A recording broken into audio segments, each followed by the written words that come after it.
you've been putting together theories on the quantified self and talking about how the whole modern digital age is becoming more and more a focus on the self as much as as much as a focus on sociability and things. Please tell us more about it. Okay, well, first I should give credit to Kevin Kelly and Gary Wolfe. They have a blog called The Quantified Self. Right, yes. There are Quantified Self meetups now in New York and San Francisco, and you could start one in London if you wanted.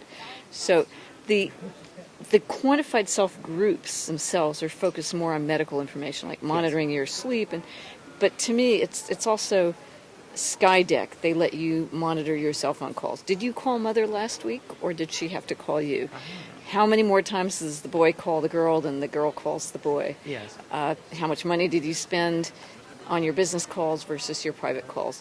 So, other people, they monitor their airline miles. And, oh, yes, I'm gold on Lufthansa. And they brag about it. So these are all tools that they feed your own information back to you. Sometimes they let you compare it with other people's. And so, like all these movements, it's a specific trend, but then it manifests itself differently in a lot of different contexts. You see it in the gamers who are really proud of their levels. Yes. Do you find the whole concept of the quantified self is changing the way people perceive themselves and the way they react or interact with the real world as well? Well, it's not changing it, it's reflecting it. Right. Okay. But it's now, it used to be you knew your salary, you knew your age, and you maybe knew your weight. Now you can know your blood pressure.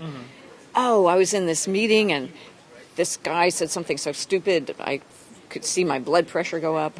So people think more naturally in quantified terms. And there's a certain amount of narcissism in there. Is it good or bad? Narcissism, like sex, like money, all these things, there's some kind of an urge, and they make the world go round.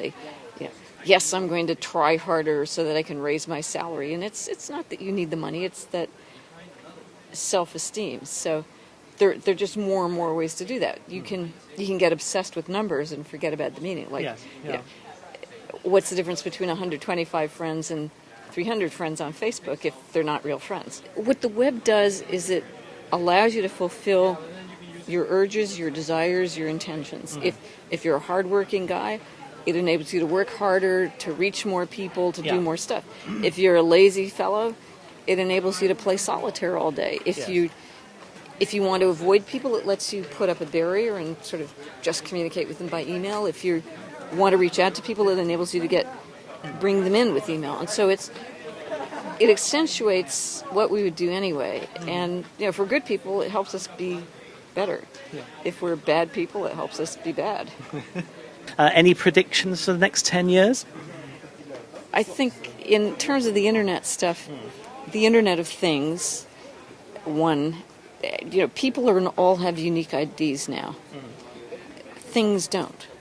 What model of table is this an instance of, and which instance is it? Who's its owner? What are its components?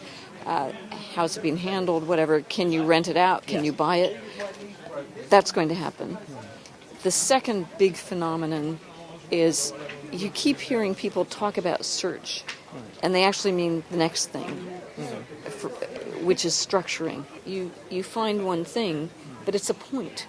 It's a point that may be a whole web page, but you don't see its relation to all the other points. It's a ranked list, as opposed to, well, this thing is part of that thing, or this argument supports this assertion.